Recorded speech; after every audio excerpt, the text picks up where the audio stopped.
What's up, y'all? It's Sarah Kate here with Billy Scott with Billy Scott Real Estate. We're back for another podcast episode, number 13. 13. It's doing pretty good. We're chugging along with how many we've got. Not that we really have a goal with it, but it's kind of cool. Like, this kind of all started just like, oh, we just want to do a video telling people about our mission and stuff, and now we're doing quite a few of them, but it's kind of fun. Well, we just got back from Spokane. And we were there for a business development training with Coach Williams. I like that. Coach Williams, Chase Williams, and his wife, Casey. They're phenomenal people, phenomenal husband and wife, business professionals, real estate gurus. Yeah. And just great people. Yeah. Good to be partnered with, for sure. Yeah. Learned so much from them. For real. But and then we got to do sprint training, right? Like your quarter sprint is what we call them, but planning and kind of training on what we need to improve on and mindset stuff around it and everything. So we got to do that with the Read More group.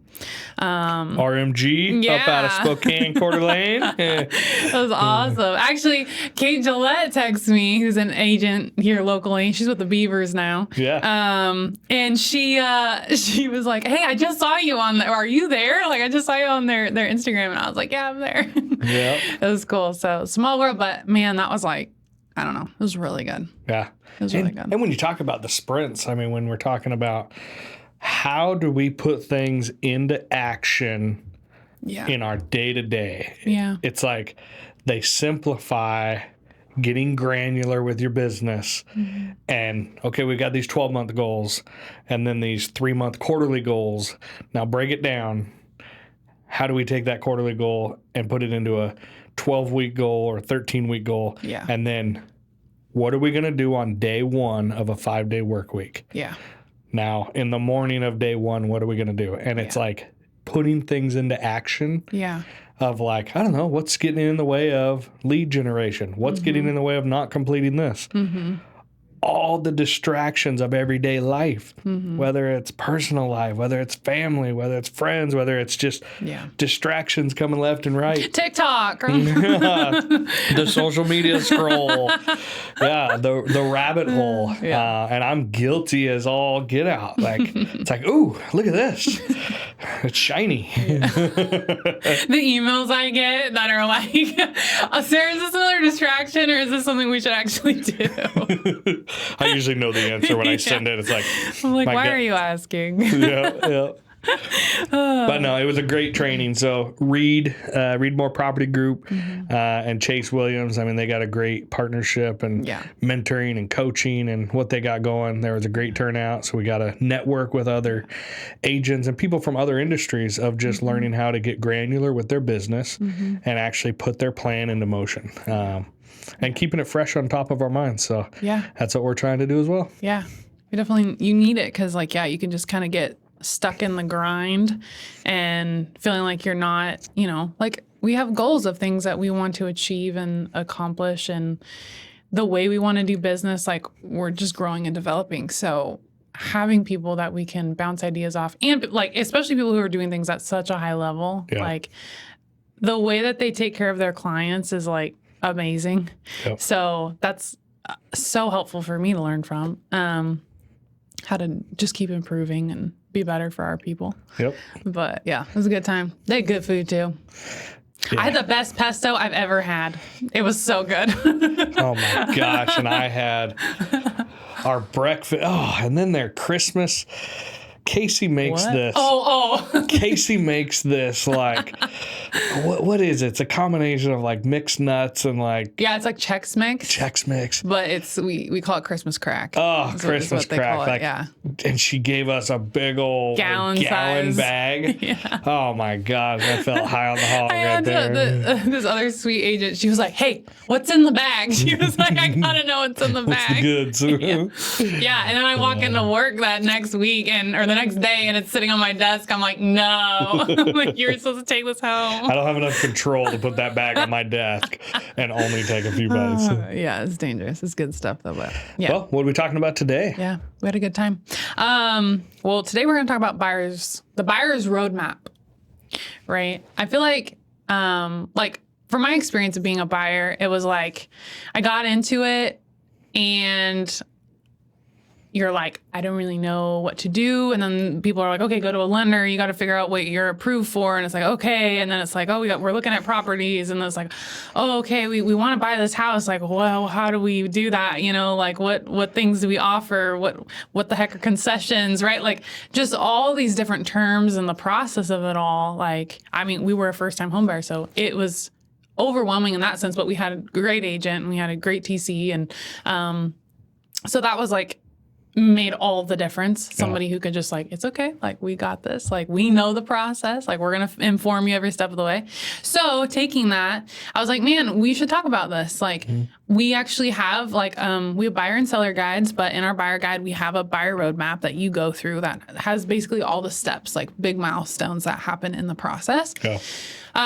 So I wanted to kind of just walk through it as if like we were sitting down with a first-time home buyer and it was like, here's a buyer roadmap, here's all the steps, here's the order they go in, what this all means, so that, you know, people can learn even before they're ready. Or I also think it helps people. I was talking to someone the other day about when we've talked about the seller process in other episodes, and they were like, I literally didn't even realize, like, we kind of didn't even do our process right when we sold our house. And I was like, oh, so it can be helpful that way too. Yeah. Well, I mean, there's many ways to get to the finish line. Yeah. For a buyer or a seller. It's true.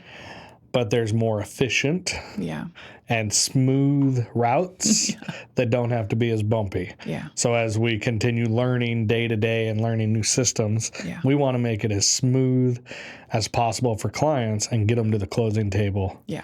On either side. So true. Yeah. Okay. I think let's start with like the first step on our home buyer's roadmap, which is going to be the pre-approval and budget. What is that? Why is that important? Billy, I just want to go look at houses. I don't want to have to turn in all of my documents and figure out how much I can afford. That's not fun. You sound like a typical buyer. And I'm not making fun of them because it's literally how I felt. I'm like, I just want to find my house. Like, I think I know what I can afford. And then it's like, right, I get it. Sometimes it feels like a lot of work to like go find all your stuff and turn it in. And it is. It's a little time consuming. But why is it so important? Well, great question. It's very important because when people want to put the cart before the horse and they want to go look at a house, and I love that when clients call and they say, Billy, like, we want to work with you, like, will you be our agent? Like, can you show us houses? Like, we want to go. And it's like, oh, wait, I know how excited this is. We want this to be an exciting journey, but there's order of operations. Right. So that's why we've kind of put together the roadmap where you can reference on the picture where kind of the first steps is the worst thing a buyer can do is be shown a home that they can't afford, and every home that they look at afterwards is not the caliber of the home they looked at that they can't afford. Yeah. Now it's a miserable process. Yeah. And it just puts salt in the wound, and then it stalls the process, and that's not a fun journey. No. So it's almost not setting yourself up for failure. So we recommend, like, figure out the agent you want to work with, and they work with a lot of great lenders. But you find the lender that's going to work for you and that's going to be a good fit for how you and your spouse or whoever work, and you want to get pre-approval. And that's not a pre-qualification. A pre-qual means nothing. There's no background check. There's no forms sent in. There's no credit check, no nothing. A pre-qual is garbage. You want to get a full pre-approval. Because when you do that, yes, they run your pay stubs the last 60 days. Yes, they run your last 2 years of taxes. Yeah. They figure out what is your debt to income, your DTI. They need to know how strong of a buyer are you and how stretched are you going to be based on your income and outgoing. So when somebody says, hey, I make $100,000 a year, I want to go look at this $500,000 house, they may not be able to afford that house based on how much debt they have or credit cards or whatever it may be, or too many car payments. You can make great money. That doesn't mean that you're not overextended. Right. And so we run into this where people, let's say they call and say, oh my gosh, I want to look at this house. It's $700,000. My wife loves it. Oh, this would be her dream home. Well, they haven't had a pre-approval yet. They want to go look at a home, and if they can't afford it, and then they get approved for $500,000, that's not going to be a fun experience. So let's not set ourselves up for failure.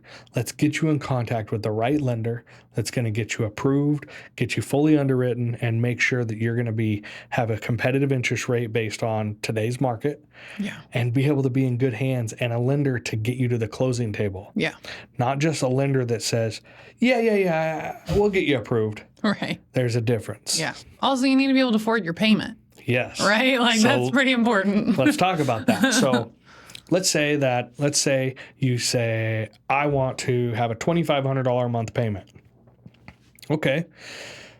Well, part of your payment is your property taxes. Property taxes, let's say, we'll just use a number of $2,400 a year. That's $200 a month. Okay. Homeowners insurance, let's say $1,200 a year. That's $100 a month. So we're at $300 between property taxes and homeowners insurance. Let's say mortgage insurance if you're on an FHA loan. So what is that, about 1%, give or take, or 3%? It depends. But if say it's 1%, let's just use round numbers. Mortgage insurance, 1% on a $300,000 house is $3,000. So running the numbers, it starts adding up. And then you go, man, that's a lot, you know, and it's I think it's less than 1%. But I'm just using all those numbers are part of your calculation towards your home. So let's say you're at $600 a month between property taxes, homeowners insurance, mortgage insurance. Now you're going, okay, that's $600 a month towards my payment. I haven't paid any interest on my loan yet. So that means on a $3,000 payment, you've only got $2,400 remaining for principal and interest. Like, it adds up. And that's what people don't think about is like, no, I ran the numbers. It's, a $300,000 house is this much. Well, did you include homeowners insurance? Did you include property taxes? Did you include mortgage insurance based on your loan type? Because if you don't have a big down payment, you're probably going to have mortgage insurance if you're above 80% loan to value. So a conventional loan where you have 20% down, you won't have that. So, I mean, there's a lot of advantages to depending on the loan type. So you want to talk to your lender. You want to ask them these questions. Where would this house put me based on my approval? What would my payment look like? Not just, well, I'm approved for $500,000. Well, $500,000 may mean a $5,000 a month payment. You may be nowhere around what you can afford. Financially, it may show that you can afford it, but maybe you and your whoever are not comfortable with that payment. That's what's important. That's a whole other conversation. Right? So, but we talk about pre-approval and making sure we budget for it. And then during the whole home buying process, when they say, hey, you're pre-approved for this, but you need to be very careful with your spending. We need to make sure we don't add any debt. That means adding anything to credit cards. We're not buying anything to a new loan. We're not going out and buying a boat. Or, car. I bought a car. During the buying process, all it does is go, oh my gosh, you just added this much of a payment going out per month. Now you're approved for less because your debt to income went up. It's very important. If you're in the buying process, tighten up your spending. Spend as little as possible. Don't take on any more debt. Just continue working on paying down debt. And talk to your lender about strategizing what debt to pay down, what should you hold on to, that kind of thing. There's ways to wrap this into your loan. They can get creative. Talk to the right lender that's going to go to work for you. Because we were under contract for a house and then it fell through and I was pissed off about it. And I was like, you know what? I'm buying a car because the neighbor's car came up and that was the car I wanted. So I was like, we're buying a car. And then it was a couple months later that then we were like, found a good house. I called my lender. I'm like, okay, I did what, you told me not to do, but I think it's fine. And it was fine. But we had to redo everything and it stalled everything. So financially we were fine, but it was like, you really should do that. Exactly. Okay. So after your buyer, you get your pre-approval letter. Woo, we're all approved for $1 million. Then we have to sign something that I feel like, especially right now, buyers are kind of like, oh, I don't know, like, because it really hasn't been as enforced. Is that correct? As like it really was before. Yeah. And but most people are like, buyers are like, oh yeah, like it's just part of it. Like we have to sign an agreement. So the next step in the process before an agent can start showing you homes is a buyer representation agreement. Yep. So great question. Glad you brought it up. People have probably heard in the news the last couple of years, there was a big National Association of Realtors, which is NAR, lawsuit. And it was sellers felt that the commissions that they were paying to their agents were not negotiable. Mm-hmm. And they've been negotiable just like anything else in life. Yeah. So let's just use, we're just going to pull some numbers out of thin air. Let's just use 7% as a number. Mm-hmm. For example purposes, seller would meet with a homeowner. They would say, all right, Billy, I want you to sell our home. We love the marketing package. We love how you advertise the property and all the things you do with social media and the different platforms that you put the property on and all the MLS platforms that you're associated with, and then KW Land platform. Like, this is great. Like, talk about exposure of how you get properties out there in front of others. Mm-hmm. Wonderful. I want to go to work for you, but to go to work for you, we've got to have an agreement in place. And that would be a listing agreement to list your home. And out of that 7%, let's just say it's divided between offering a buyer's agent commission. So if you would pay the seller 7%, that would go to their brokerage. And then if on the MLS, it used to be listed as maybe the buyer's agent gets paid 3% being offered on that purchase of the home. So buyer's agents knew before they went and showed that property, hey, there's a 3% commission being offered based on sales price of this home if I bring a buyer.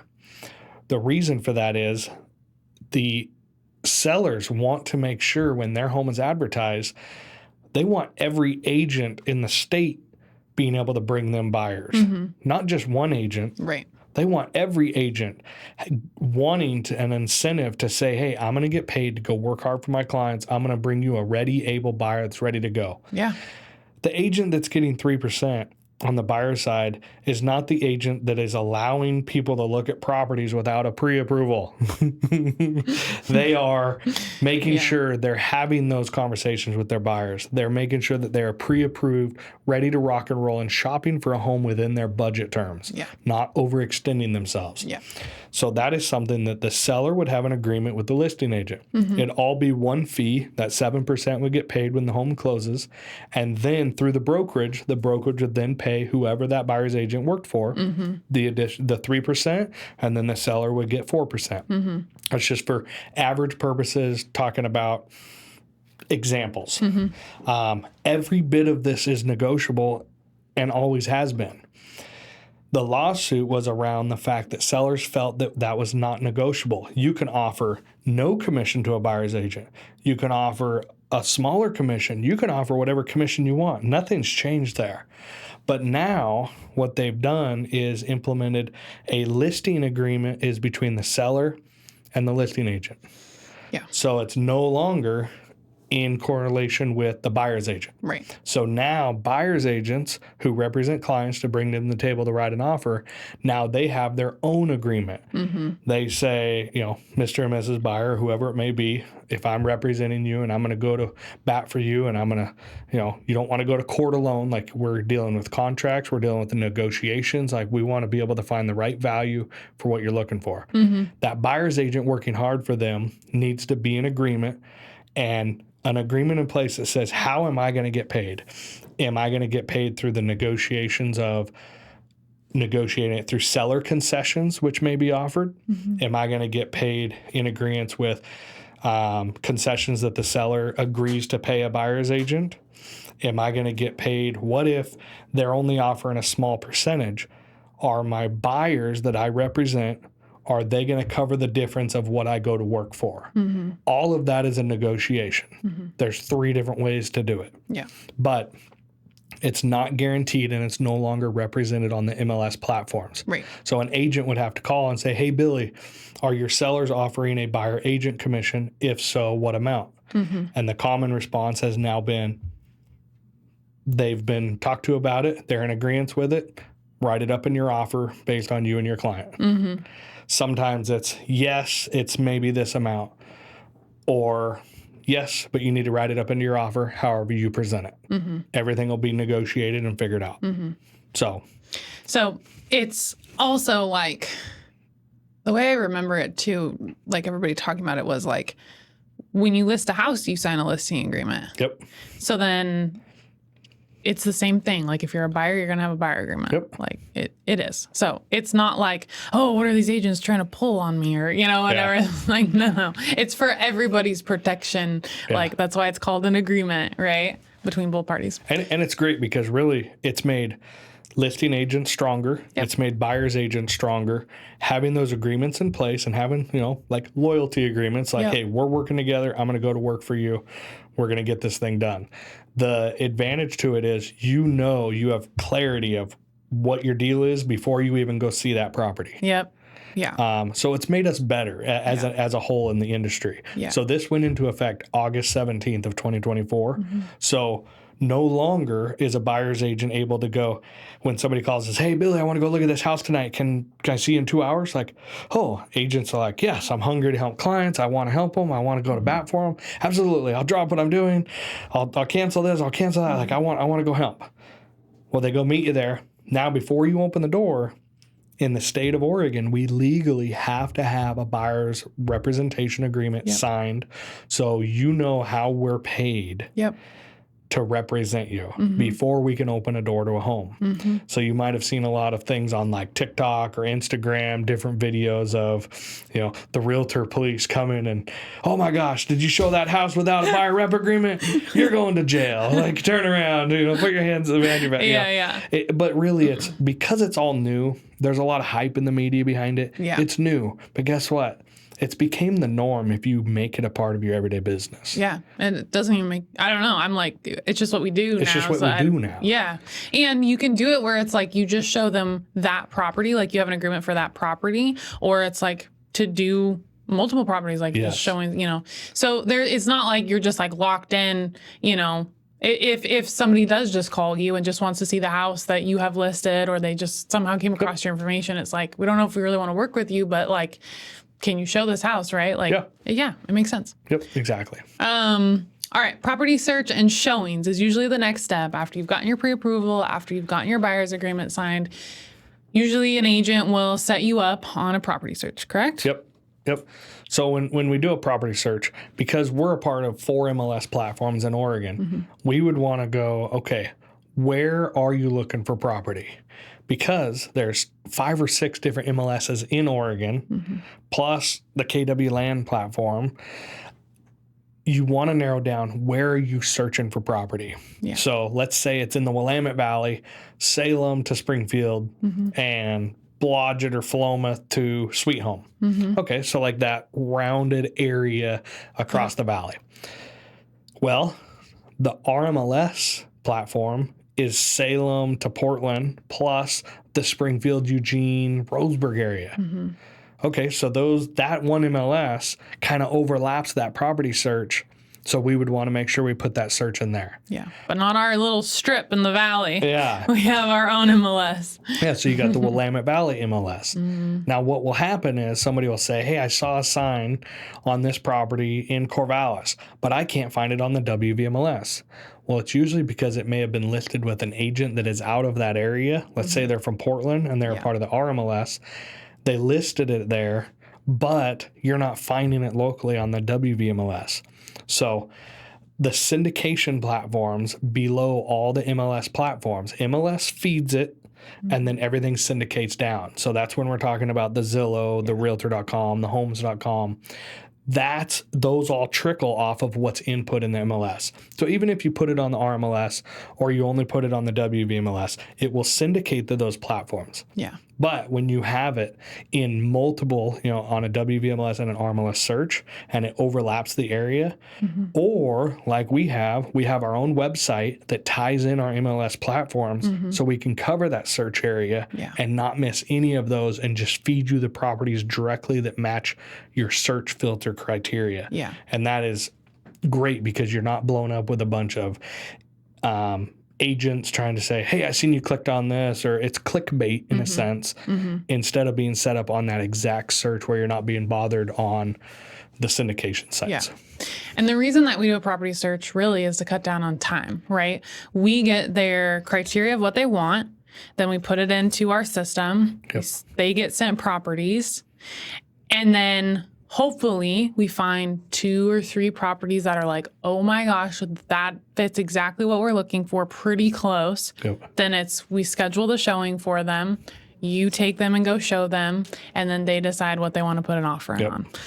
That way, it's not like they're just having to sit there finding houses on Zillow or homes. It's like, no, we can streamline this process and like get you a home. Yeah. Right. Yeah. So it's much more efficient. and to piggyback on what Sarah's saying, I mean, you're exactly right. Like, we want to feed it into a hopper, and then we want to dissect the properties that are in the hopper. Let's say there's 10 properties. Yeah. And then we'll have a conference call about it. We'll talk about each property and the unique features and what's working, what's not. Yeah. And a lot of times you'll have it down to that 3 or 5 by the end of that conversation and go, oh my gosh, these are out. Like, oh, I found this, or this is like, nope. Some of the stuff is non-negotiable. It's like, I got to have this, or we got to have that. And by the time you narrow it down to 3 to 5 properties, and then you put them side by side, it starts getting real clear of your top 3. And if you can do it right, and you've got inventory to choose from, which inventory has been growing a little bit, so that's promising for the year ahead. More options to choose from. So it's not just, oh my God, it listed and it's going so fast, like we just got to make a move on it. We can be a little bit more methodical, but we want to be ready to strike. So when you're home shopping, get your pre-approval done. So when the right one does come up, you want to be ready to strike. When you are not ready to strike and you go, yeah, maybe in a couple weeks I'll look at it, don't be mad when it's under contract. No. And we see that. Yeah. Not being ready to go. And it's like, oh my gosh, we weren't expecting this. It's like, well, if you know you're on that home search, like, let's make sure we are ready to rock and roll. Yeah. Yeah. So. Then you look at 2 homes, which really they say like, isn't it like 3 homes or something? Like, you really shouldn't look at more than that or something like that. If we have to show 10 homes, it means that we're not clear on what we're wanting, right?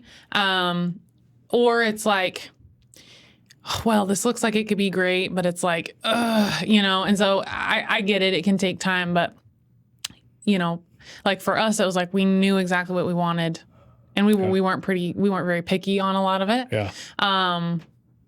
It made it easier. Like, actually, we actually only looked at 3 homes. Well, I mean, it kind of depends on the client. So some clients, if they're doing a lot of research and they're really particular and they narrow down on some homes, they're like, hey, I've got this list and this is my one day that we can go do it. We're really, planners and just... I would show more homes to a client like that because they know exactly, like, they're very precise. Yeah. So I had a friend of mine that over about a month's time, they were watching multiple properties, and we kept a spreadsheet, and they kept updating what things on the spreadsheet. We'd update, went up, that one went pending, or that one's under contract, so that one's gone now. Yeah. Let's keep watching, narrowing it down. And we're like, let's do a roadmap of more or less from our first one we want to look at to the last one. Yeah. And we looked at 10 homes one day in like 6.5 hours and stopped for lunch. But every home we looked at, they knew exactly the couple things that they wanted answers to. They're like, I want to see how this or that. And it's like, okay, 10 minutes, we're gone. Next one. We know this is a no. All right, check it off. But obviously, the more efficient you can be having those conversations, knowing what that client wants, and narrowing them down in the hopper where it's like, hey, we've got 3 top spot prospects. Let's go look at these homes. Yeah. Yeah. Having those top 3 it makes a big difference. Yep. Big difference. Then you find your property, then you make an offer and negotiate. Yeah. What's that process look like listen, we could spend a whole hour on offers and negotiating and the best strategies, because there's so many, like, every property is different. Yep. I feel like it's like the same thing, like the process of like, we found the home, we write the offer and we negotiate. But it's like all the terms are different. The people are different. The property's different. Like there's always something different every time. Yeah. But just in a general way, what would you say, like, how would a client know when it's the home to make an offer on? How do they know? Yep. So I kind of look at it as we look at a lot of houses until all of a sudden you look at one and it feels like home. Mm-hmm. You can usually read the room and clients will be like, oh my gosh, this is it. Like this is the one. Mm-hmm. And there's always going to be things like, I don't like this and this about it, but oh my gosh, I love this. I love the trees. I love the acres. The kids can run around and we can have a little small hobby farm or whatever it may be. And it's like, when it feels like home. And when you know your clients, you could tell, like, hey, this one's going to be a special one. Mm-hmm. And by the time you pull in and they get out and the kids go run around to the swing and, we go tour the property inside the house and walk off the back patio or whatever it may be. And it's just like, this is what we've been wanting. Yeah. Like, like people that know what they want, they know real quick when they walk in that door and they pull on that property of like, is this what we're going to be calling home or is this just another house? Yeah. There's a difference. So let's say they fall in love with one and they're like, okay, Billy, we want to write an offer. What do we do? Now the strategy is, this is where you want representation. You want to go, okay, how much activity has been happening on this? How many days has the home been on the market? Mm-hmm. Is this fresh within 7 days? Mm-hmm. Like, then that's a hot new listing, probably going to get a lot of activity that first 7 to 10 days. Mm-hmm. And then it's going to kind of die off a little bit or be under contract. Mm-hmm. So you've got to strike quick. So from an agent standpoint, I always call the other agent. I chat with them about what kind of activity has the home had since it went on the market. What kind of feedback has been given? Mm-hmm. What are people saying when they tour the home and they look at what are they saying? Well, out of 5 people that toured it, 4 of them complained with the road noise and the railroad tracks across town. Okay, these are things to think about. Mm-hmm. Maybe it was quiet and you didn't recognize the railroad tracks were close, or maybe it was a quiet day and there wasn't a lot of road traffic. Okay, these are things to be thinking about for your buyers. What are some of the things that they really loved about the property? Yeah. You get to hear some of the things that other people are saying. And you relay that feedback to your clients and you make sure that you're being methodical. Okay, what do the seller need? What does the seller need? Do they need 45 days or do they need 2 weeks occupancy after closing, where once we close escrow, they need 2 weeks to stay in the home a little bit longer to move out because they're moving to another property? Mm-hmm. Can they close and hand over keys the same day? Mm-hmm. Do the sellers they want a 30-day close? Let's get this done as quick as possible. They're leaving town. Yeah. What's the urgency? Mm-hmm. How much time do we have? Yeah. How much time do our buyers have?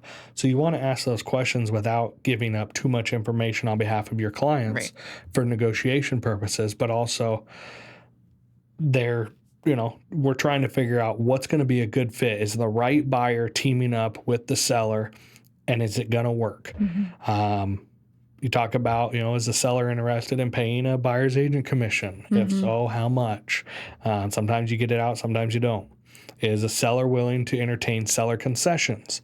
So some people don't know what seller concessions are. Seller concessions are credits that the buyers can use paid by the sellers. Mm-hmm. So let's just use the simple math. You got a $500,000 home and the seller says we're offering $15,000, which is 3% seller concessions to a buyer to use towards, replacing some of the carpet, or maybe, interior paint needs updated or whatever it may be. And they're just like, hey, we're just going to give a seller concession of $15,000. The buyer gets to use it. Buyer has the choice. They can use that towards less money out of pocket towards their closing costs that they have to bring to the table when they purchase. Mm-hmm. They can use that towards repairs and be great, let's do that. Mm-hmm. Or they can pay part of the buyer's agent commission with that. If they're short on negotiations, they can use it towards buying their interest rate down. Yeah. And this is a very common one where seller concessions can be used where buyers buy their interest rate down, where, maybe we're in the 6.5% range right now, give or take, depending on what you're approved for. which is still below market average. Mm-hmm. And you use those concessions and you buy your interest rate down, you buy points down. Now, all of a sudden, maybe you're at 5.85 or, 5.9, whatever it may be. Like you're buying your interest rate down to make your payment more affordable on the monthly. So it's different strategy towards how you negotiate. It has to make sense for the seller. Yeah. And it has to pencil for the buyer. And in the end, the buyer needs to know, where's my payment going to be based on this offer, based on this negotiation as we get it under contract.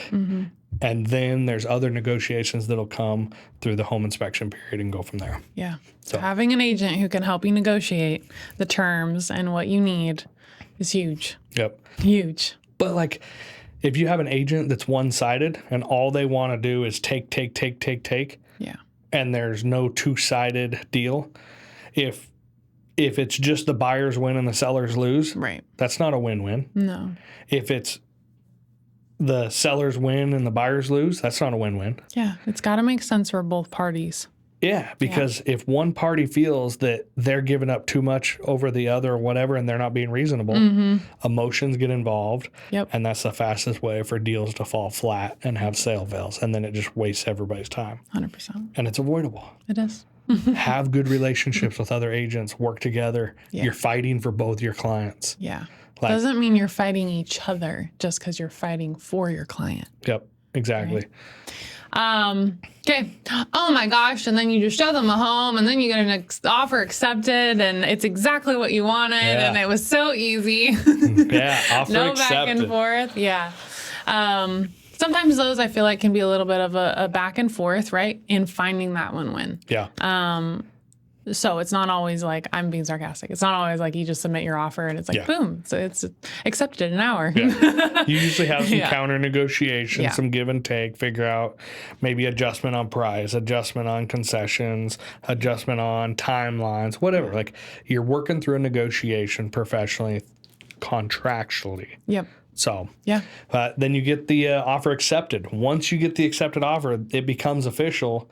You are officially under contract. The real work begins. Yes. That's what I Yes, say. exactly. So once you're under contract, it's great because then you figure out, okay, does it have a well or is it on city water? Yeah. Do you need to order a well inspection? Do you need to order purity tests or a well flow based on what lending terms? Do they need a 2-hour or 4-hour? Yeah. Or do you need septic inspection? Is it, farm ground or is it, what kind of septic system is it? Does the septic tank need pumped? You're getting ahead of my process, Billy. All right. I'm excited. So actually, yes, the agent in the team is going to help with that, right? Figuring out all that stuff, getting that all scheduled so that you're not just as the buyer, who do I call? When do I schedule this stuff? Who am I supposed to talk to? We get it all the people we recommend to you. You know the cost of everything. And when you say go, we pull the trigger and schedule, and you're good. But you have earnest money. Yep. That's usually 99% of the time you have earnest money. What is that? So earnest money is you want to show that your buyer is depositing, give or take, on average about 1% of sales price. So $500,000 property, $5,000.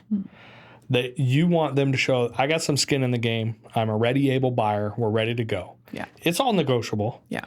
But if you put an offer that says $500 earnest money and the next person has an offer of $5,000 earnest money, which offer already looks stronger? You want to mitigate the chance of fallout for your sellers and for buyers. You want to be able to come strong to the table and be able to show that you can perform. Yeah. But earnest money, usually it's 3 business days from the time you go under contract. It's all negotiable. And then also during that time, you're starting the home inspection period. You're looking at typically, give or take, a 7 to 10 day home inspection period. And that's business days. So not counting weekends or holidays. So you want enough time to be able to get a home inspector there, do a full home inspection. Even if it's money's tight, I don't want to do a home inspection. It's strongly recommended because their job is to find problems with the home and the property. It's so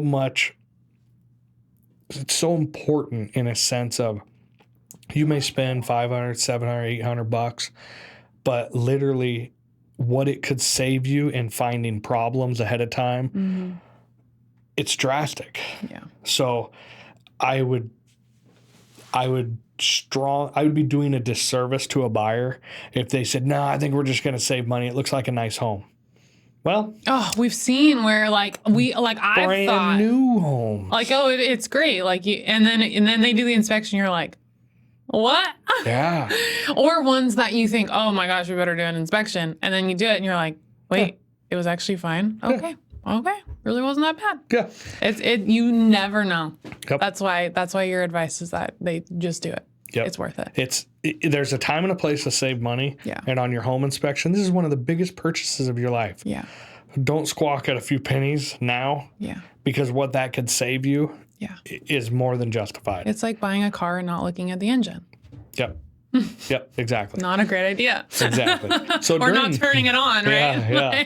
So during the home inspection, let's just say we jump forward, we got the home inspection and a lot of good things. It's a strong house, strong bones, a lot of good stuff.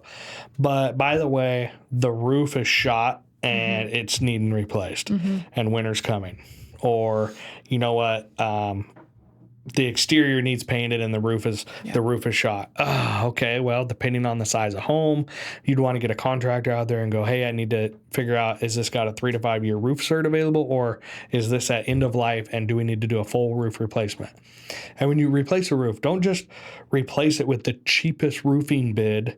Make sure you've got a solid warranty. Make sure you've got a company that's here that's going to stick around and not just be a fly-by-night 2 to 3 year company and then they're out of business. Yeah.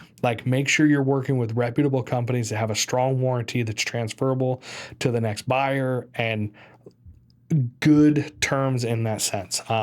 Or painters or contractors in general. There's a time and a place to save money. And these are not those times. Spend the money to pay for the quality, to get for the service, get the warranty, to be protected, because this is a huge asset. You want to protect it. So let's say I'm the buyer, or I'm representing you, you're the buyer, and we need that $10,000 roof.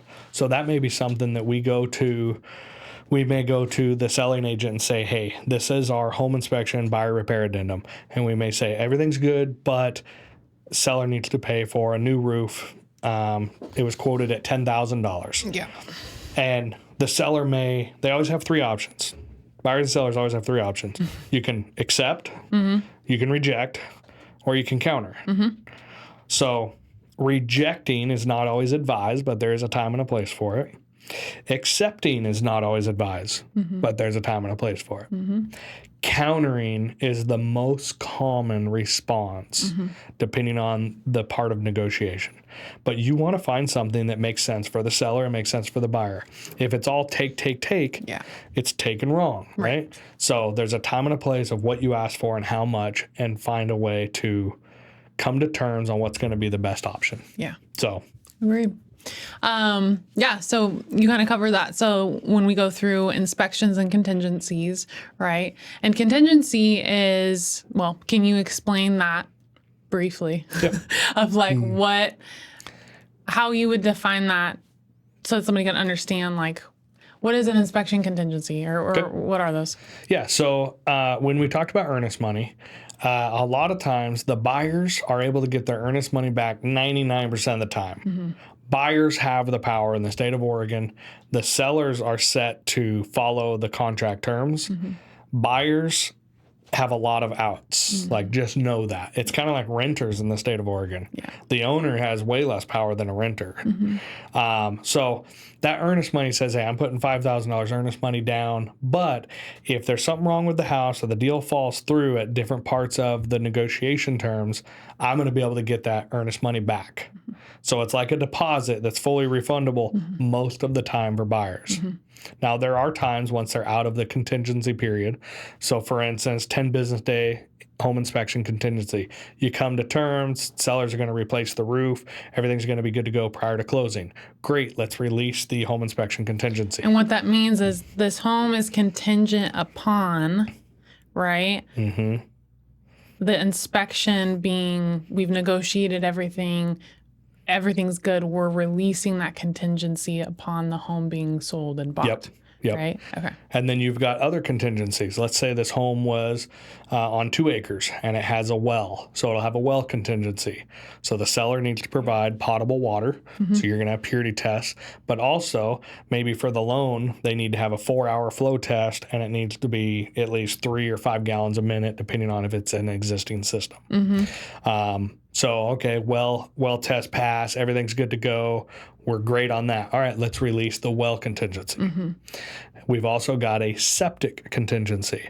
So the septic system, the drain field, septic tank, seller has to typically pump the septic tank so that the system can be inspected by usually the same septic company, same day, to not waste time, and have a full system inspection. Make sure the drain field has the proper absorption. So when it's being utilized, it's absorbing so much during a period of time that is not backing up, and then there's going to be future problems. So that would be a septic contingency. And once all 3 of those contingencies are released, after the home inspection, you're ordering the appraisal contingency. So the appraisal sometimes is a week or 2 out. That's a financing contingency. So that buyer's, maybe they're approved for a conventional loan, based on these terms, everything's good so far, and all of a sudden they get to their financing contingency, they order the appraisal, and that $500,000 home, let's say it appraises at $470,000. There's nothing else in the area. They couldn't find any comps. So you've got a way to contest it as a buyer's agent, seller's agent, if you have other comps in the area, and say, hey, can you run that home against this comp or this comp, meaning comparables in the area of solds, typically in the last 90 days, 6 months if they have to. But, people want to talk about what's been sold a year or 2 ago. That's 3 markets ago. Like, really, appraisers are using the last 90 days if they can. They only stretch it out a little farther if they have to. So it can be contested, and sometimes it can come up with a proper $500,000 appraisal with the right documented support. But if not, now you go back to the negotiation table. Your financing contingency is being negotiated because we're under contract at $500,000, but it only appraised at $470,000. The bank is only going to loan up to so much. So we've got a $30,000 gap that we got to figure out. If that buyer has great money down and they can cover some of the appraisal gap, okay, that may help. Maybe they can cover part of it. The seller may have to adjust their appraisal down to $470,000, and that's just the way it is. Their home did not value out. Reduce their price. So it's all negotiated, but that's another contingency that would have to be agreed upon and then released. And after that, you usually have a lot tougher time to get your earnest money back if the buyer were to back out at that point. Because you've already released all of them. Exactly. Which makes sense. And something that, like I've told you before, that I didn't know before we went under contract on the first home we wanted to buy. One, we shouldn't have done it because we really didn't love it enough. And there were things when we walked through it that we were concerned about, but we just did it anyway. We didn't know that, like, when you pay for your inspection, your sewer scope, all of that, you don't get that back. Yeah, good point. So when you go under contract and you spend this money and then you go, oh, actually, we don't want this house because of whatever came up in the inspection, they don't refund you because they did the job, right? They inspected the home. They have a business to run. You don't get it back.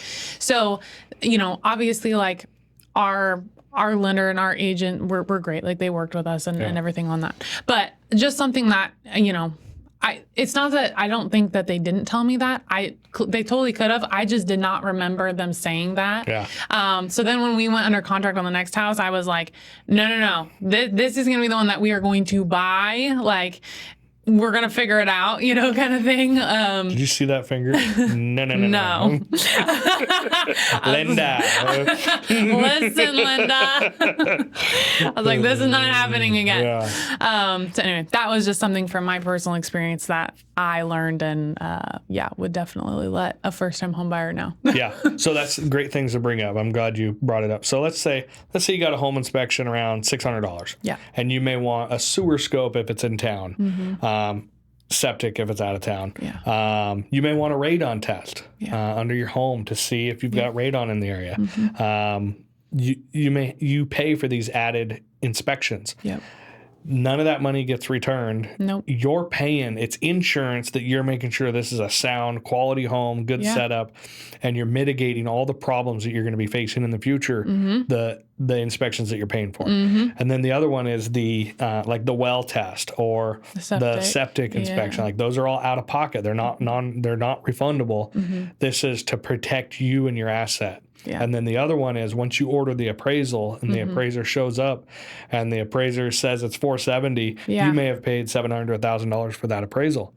That's not money you get back if you decide you're going to walk away. Yeah. So that's your walk away dollars. Yeah. But your earnest money is usually refundable, but all the inspections that you pay for are not. You don't. Yeah. So. And then the seller does pay for the septic being pumped. Yep. And then the well, they pay for the testing of the water, purity samples. And all that's negotiated, but typically speaking, they got to provide potable water and they've got to provide a pumped septic tank for them to allow an inspection. Yeah. But for example, say you got a brand new septic tank that's been installed in the last year and a half. Yeah. You may negotiate that it doesn't need to be done as long as all invoices and documentation and everything. Yeah. So there's different options. Different things for it. Well, yeah, you kind of talk through the earnest money inspections and contingencies, repairs and negotiations, right? Going back and forth, releasing those contingencies, and then getting the appraisal. You talked about what happens if it under appraises and kind of like what kind of happens there. But then after you've released all of those contingencies, you've gotten through negotiations, then it's signing day. So this is the thing, right? So like we have signing day, and then next we have closing keys. Welcome home. All right. What's the difference between signing and closing and recording? Like we kind of use those all loosely, but like you're very clear about like these are different. Yep. Yeah, talk about that. No, good question. So signing day and recording day or closing day are two different things. Sometimes you may sign in the morning and close that afternoon. It's rare. Usually your signing day is done within a few days prior to recording because by the time you sign, title and escrow have to, put together all the docs and then send it to county for recording. And then you're at the county's beck and call. And then usually they'll do it within a couple hours, depending on what county. Some are faster at it than others. Some are busier than others. So if you sign at 10 in the morning and then the other party signs at noon, you may not have everything sent for recording before 3 p.m. or whatever that day, and it may not close and record until the next business day. Yeah. So you may sign all that stuff on a Thursday, but it may not actually record until Friday morning and then fund that afternoon. So signing always happens a day to 5 days, give or take, prior to closing after they get the clear to close. Recording doesn't always happen the same day. It's usually a couple days later. So if our date to close is the 27th, we've got signers signing, on the 25th or the 24th or the 26th. It's not usually on the same day. Yeah. And especially if you're working simultaneous closings where the seller's selling their property, but they're buying the next one and they're closing within 24 hours, everything has to work simultaneously. So working with good lenders and good title and escrow companies, like keeps you right in line to make sure all deadlines are met appropriately. Yeah. So, and then once you record and it's recorded, they call title and they say, hey, it's official, we're recorded. They'll call the agents will call the clients, congratulations, like it's officially recorded. You just purchased a home. Wow, like the journey. Let's set up time to meet, hand off the keys. This is the day that you can move in. Sometimes it's the day of recording. Sometimes it's, the occupancy agreement, whatever it may be. But closing day, all that, it's exciting. And it's exciting time for clients. So you get through it all, you get in that home, and then it's yours. And being able to be... I really enjoy going to the signing table with clients, even though it's a couple days from closing. Yeah. It's kind of an end of a journey, but it's the beginning of their journey. It's the beginning of their home process. And that, it's like when ink goes to paper and they start signing and they're purchasing, especially like young buyers or buyers that have a story that, life was against them. And it just, when you get to see things like that, it's pretty special. And that's when you go, I get paid to do this. Like it's pretty cool. It like is. It's satisfying. It's not about me. It's about you were a part of helping them achieve a goal and get them to the closing table and help them buy their first home or buy their dream home they're going to raise their babies in and like, or downside. Like there's just, you get to know your clients really well throughout the process. And it's something I don't take for granted. I'm very grateful for. So yeah, me too. It's cool to think like you help them buy these homes and like, this is where they're going to come home from work every day and they're going to have Christmas and Thanksgiving and bring babies home. And, you know, it's like get their first puppy and, you know, all those memories and things that they create. And it's cool. It's cool to be able to help them get that structure that they turn into their home. Yep. And well, that's our whole process. I love it. It's really simple. It is. No, it really is. Like it's like, oh, these are just like these few steps on paper, you know, like 10 steps, but it is, there's a lot of communication and time that goes into it for sure. But you know, our job is to make it as seamless as possible. And I think, we try our very best, you know, to just keep everybody informed and give them great service. So but thank you for explaining that. I hope that people when they listen and they watch this, like it just provides so much clarity and it doesn't feel so like daunting to get into the home buying process. Like even if you're a year out, just knowing like what to expect is so helpful. So if anybody has questions or like you want to like sit down with Billy and go through the whole buyer guide, because we actually have all of these steps broken out where you can just read through them. And I promise it doesn't take an hour to read it. Takes an hour to listen. True. We're more than welcome to, we are so happy to sit down with people and talk through that with them and just inform them. So let me know. Stay tuned for next week. We got a fun podcast coming next week. Y'all aren't gonna wanna miss that. Ooh, you're gonna drop a little cliffhanger. You're not gonna give them no snippet of who's gonna be on the podcast next week. No hints. They'll know soon enough. Maybe I'll drop a teaser. The first you can't say anything. All right, we're ending it there. All right, guys. We'll see you next week. Thanks for watching.